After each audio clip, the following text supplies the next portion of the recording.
It was a Sunday morning like no other. The congregation at Family Worship Center had gathered as usual, Bible in hand, hearts open for worship. But an unspoken tension was thick in the air. The first row, once occupied side by side by Jimmy, Francis, Donnie, and Gabriel Swaggart, now looked eerily different. Jimmy was gone, and for the first time since his death, Donnie Swaggart was missing from the spotlight. The shift begins. After Jimmy Swaggart's passing, many expected Donnie, his only son, to step up as the natural heir to the pulpit.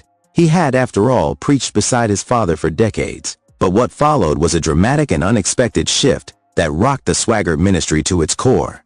Instead of Donnie, Gabriel Swaggart, Donnie's own son, began taking the stage more frequently.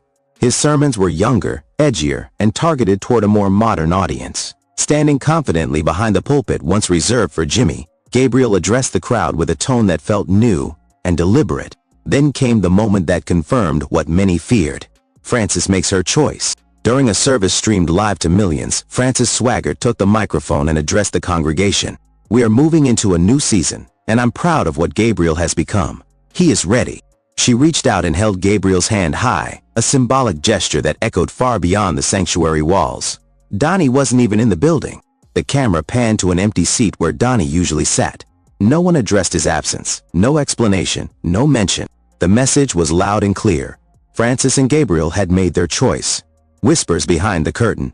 Church insiders began leaking information. Rumors swirled about private meetings between Frances and top ministry leaders. Some claimed Frances believed Donnie was too emotionally unstable after his father's death. Others whispered that old tensions had resurfaced, that Frances had never fully forgiven Donnie for his public divorce scandals. What's more, sources said Donnie had voiced concerns about Gabriel's changing preaching style, more youth-focused, less fire and brimstone.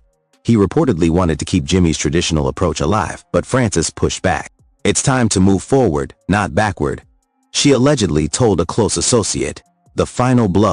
In a staff-only leadership meeting, Frances and Gabriel formally announced that the day-to-day operations and spiritual leadership would now be under Gabriel's authority. Donnie was not invited to this meeting. Later, employees reported seeing Donnie walking alone through the ministry halls, his office half-cleared, personal belongings boxed up. One longtime employee reportedly said, "He didn't say a word, just nodded and left quietly." It was heartbreaking. A house divided. The congregation is now split.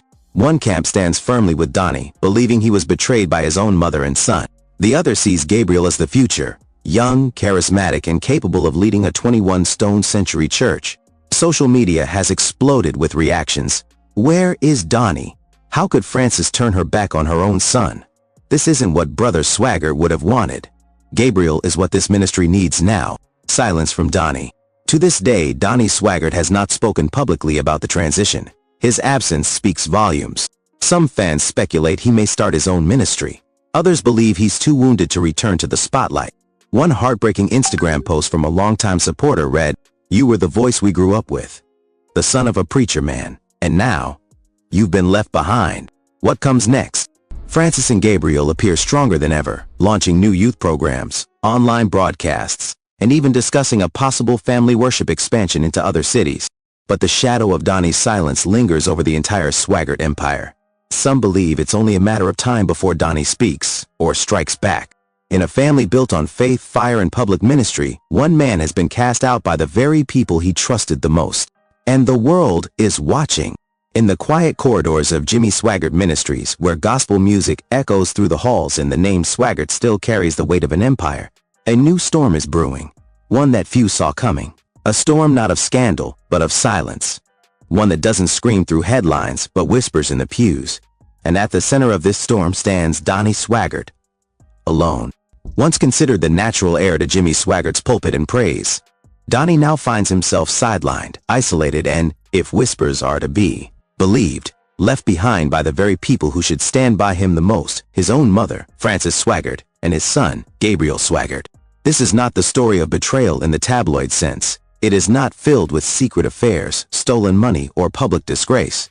This is something far more subtle and far more painful. This is a story about legacy, about power, about loyalty and the cost of silence. A ministry built on family. For decades, Jimmy Swaggart Ministries, JSM, has stood as a powerhouse in the evangelical world.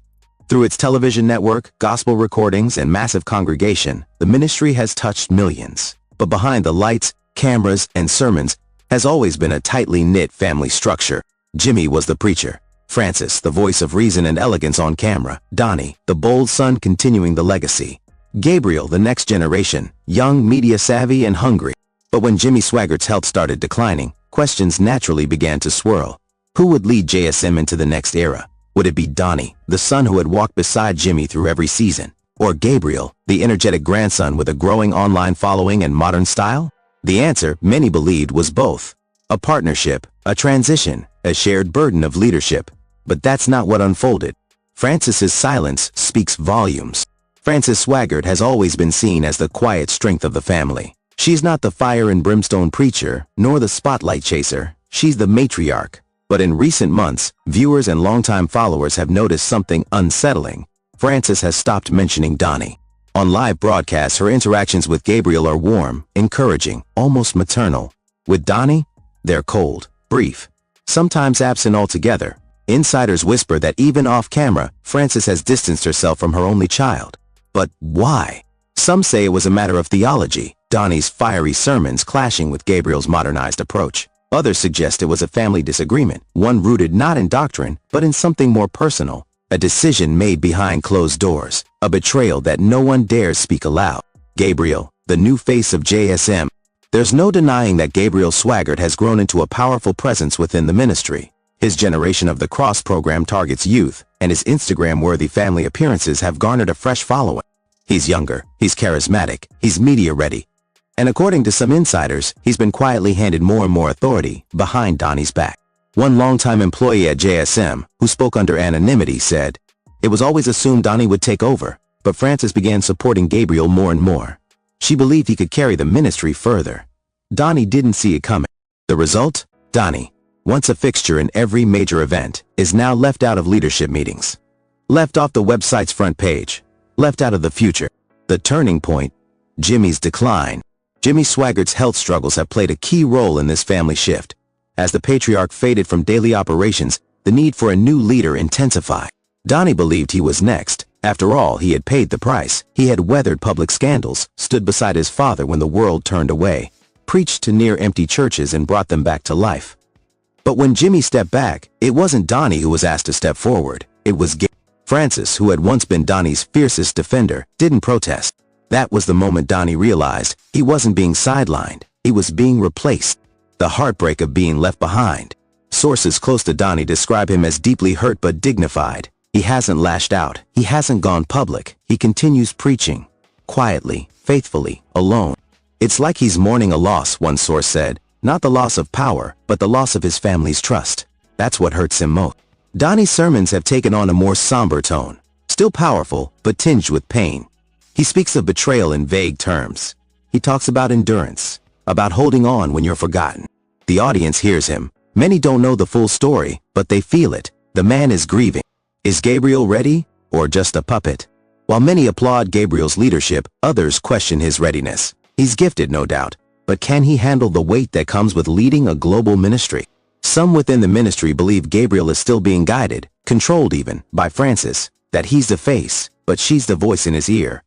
And while Donnie had decades of hard-earned experience, Gabriel is learning on the fly. One critic put it bluntly, Gabriel's not a leader yet. He's a figurehead. Francis is running the show. If that's true, then Donnie's exclusion isn't just personal, it's strategic. It's about maintaining control. Keeping the power within the hands of those who won't challenge the decisions being made behind the scene. Francis's choice, a mother's love or ministry's survival. The most heartbreaking part of this story isn't the power struggle, it's the silence. Francis hasn't defended Donnie, hasn't comforted him, hasn't explained her decision. Some say she's protecting the ministry's future, that she believes Gabriel can reach more people, adapt to the times, keep the brand alive. But at what cost? For decades, Donnie stood with his mother and father through every storm. Now, as he faces the storm of isolation, she stands with someone else. It's not just a shift in leadership, it's a shift in love. The future of JSM, unity or division. The Swaggart name still draws massive audiences. The ministry remains a giant. But underneath the surface, fractures are forming. Donnie continues to preach. Gabriel continues to rise. Francis continues to guide. But the unity is gone. Some followers are beginning to ask hard questions. Why isn't Donnie more involved? Why has Frances distanced herself? Is Gabriel truly ready? And most importantly, what would Jimmy say if he knew? The final word, for now. This is not a scandalous takedown. It's not a tale of wrongdoing. It's a story about family, about loyalty, about the cost of choosing one future over another. Donnie Swaggart, once the heir apparent, now walks a quieter path. Whether that path leads back to the spotlight or further into the shadows remains to be seen. But one thing is clear, Jimmy Swaggart's legacy is not just in sermons or music, it's in the hearts of his family. And those hearts, right now, are no longer beating as one. Let the viewers decide, was this leadership transition God's will or man's agenda? Only time and truth will tell.